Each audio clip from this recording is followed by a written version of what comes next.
अखिल जम्मू कश्मीर गुर्जर बकरवाल सम्मेलन जम्मू कश्मीर ने आज प्रेस क्लब में एक प्रेस कॉन्फ्रेंस आयोजित की, जिसमें उन्होंने देश के गृह मंत्री का शुक्रिया किया और इसके साथ ही उन्होंने गुर्जर समुदाय के विभिन्न ज्वलंत मुद्दों की बात कही। यह है गुर्जर बकरवाल कॉन्फ्रेंस ने, वो एक तो जाहिर किया जाए और दूसरा Gurjar Bakarwal conference honourable home minister जनाब अमित शाह जी का बहुत मशकूर और शुक्रिया अदा करती है कि उन्होंने जम्मू कश्मीर में आके रजौरी में और बारामूला में एक ऐलानात किया कि हमारा जो एसटी का मामला था पिछले 1 महीने से 2 महीने से बड़े तेज़ी में था पहाड़ी वर्सेस गुर्जर के दरमियान में।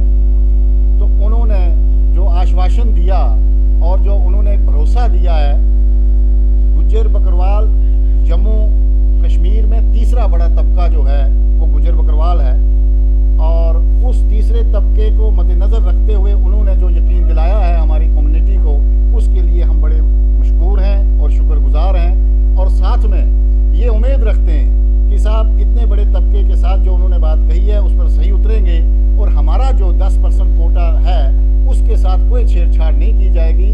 और हमारे भाई जो हैं, आपके जो पहाड़ी हैं, हमारे भाई हैं, उनको गुर्जर खाते से एसटी का दर्जा जो है इसके साथ शामिल नहीं किया जाएगा, ये हमें पूरी उम्मीद है। उसके बाद दूसरा मसला ये है कि साहब जम्मू और कश्मीर में गुर्जर कम्युनिटी जो है ये जमहूरियत पर बहुत बड़ा इत्फाक रखती है और आज तक हालात को मद्देनज़र रखते हुए जितने भी हालात जिस प्रकार के भी हुए, लेकिन गुर्जर बकरवाल ने जमहूरियत के साथ हमेशा इत्फाक किया और जब भी इलेक्शन हुए और बढ़ चढ़कर पेश रहकर इन्होंने वोटिंग की और सरकारें बनाई।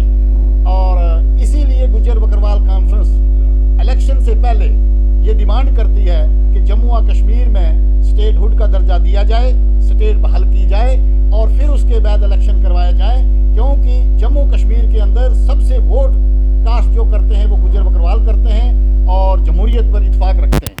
दूसरा एक मकसद पॉइंट हमारा ये है, हम बड़े ज़ाती तौर पर मशकूर हैं गुर्जर बकरवाल कॉन्फ्रेंस जम्मू और कश्मीर की कि जनाब मौजूदा सरकार ने इस कम्युनिटी के लिए फॉरेस्ट राइट एक्ट लागू किया।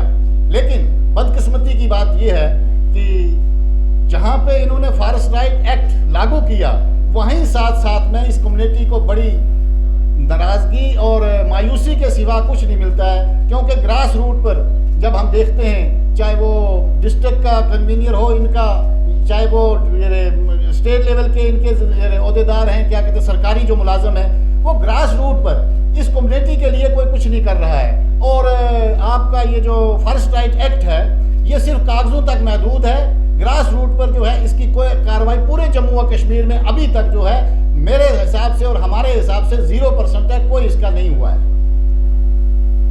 घुटनों का दर्द, करे उठने में दर्द, क्या आप घुटनों के दर्द से परेशान हैं? पीठ दर्द, कमर का दर्द, कंधे का दर्द ने आपकी कमर को तोड़ दिया है?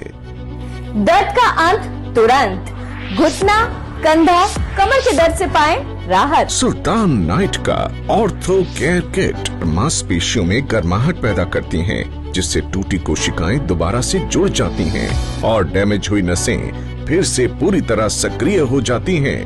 अपनी बीमारियों से राहत पाए और ऑर्थो केयर मंगवाए। सुल्तान नाइट का ऑर्थो केयर किट, दर्द का अंत होगा तुरंत। गुर्जर बकरवाल एक गैर राजनीतिक और सामाजिक संगठन है जो समुदाय के उत्थान का काम कर रहा है। उन्होंने भारत सरकार और केंद्र शासित प्रदेश सरकार से निम्नलिखित मांगों को प्राथमिकता के आधार पर पूरा करने की अपील की है।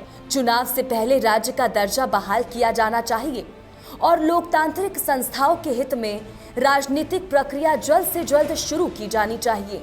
तो वहीं गोजरी भाषा को भारत के संविधान की 8वीं अनुसूची में शामिल किया जाना चाहिए। सुनिए इसी पर मुश्ताक भट्टी का क्या कुछ कहना है। यही था कि जो हमारी गुजर बकरवाल का एक नॉन पॉलिटिकल और सोशल ऑर्गेनाइजेशन है, तो इसकी वसातत से इसके बैनर तले हम गवर्नमेंट ऑफ इंडिया से गुजारिश करते हैं कि जो हमारी पुरानी दो डिमांड्स हैं, एक गुजर रेजिमेंट कायम की जाए और एक हमारी ज़बान को, गोजरी ज़बान को हिंदुस्तान के 8वें शेड्यूल में दाखिल किया जाए और उसको ऑफिशियल लैंग्वेज का दर्जा दिया जाए। और तीसरा बड़ा मसला ये था हमारा कि जो हमारे नोमैडिक कल्चर के लोग हैं, 7 लाख आबादी अभी भी है, उनको कहीं बसाया जाए, उनके लिए सोचा जाए। अगर इतनी सारी स्कीमें हिंदुस्तान की हमारे लिए हैं और ये कहते हैं कि फॉरेस्ट राइट एक्ट आपको दिया गया, लेकिन फॉरेस्ट राइट एक्ट का जहाँ तक ज़मीनी और ग्रास रूट लेवल पे हकीकत है कि हमारी आज भी हज़ारों एप्लीकेशनें धूल चाट रही हैं तहसीलदार के और एसडीएम के दफ्तर में और डीसी के दफ्तर में। और दूसरी बात ये है कि हमारा जो इम्प्लीमेंट नहीं हुआ। तो तीसरी बात जो हमारी बहन जी ने ये कहा कि हमारा एसटी जो डायल्यूशन नहीं होना चाहिए, हम अमित शाह का बहुत तहे दिल से शुक्रिया अदा करते हैं कि जो उन्होंने गुजर बकरवालों को ये कहा कि आपका 1% भी काम नहीं होगा। और हमें यकीन है कि बीजेपी गुजरों के बारे में सही कंसेप्ट रखती है, क्योंकि जब हमें 91 में मिला था तो LK अडवाणी साहब अपोजिशन के लीडर थे, उन्होंने खड़े होकर कहा था कि गुजर बकरवाल नेशनलिस्ट कम्युनिटी है, इसको 10 साल पहले मिल जाना चाहिए। तो हमें अपनी बीजेपी पार्टी पर यकीन है, लेकिन मुझे अफसोस से ये कहना पड़ता है कि अभी ग्रास रूट लेवल पे गुजरों के लिए वो कुछ नहीं किया जा रहा जो करना चाहिए। वहीं मुश्ताक भट्टी ने कहा कि गोजरी भाषा को यूटी की आधिकारिक भाषा के रूप में घोषित किया जाना चाहिए।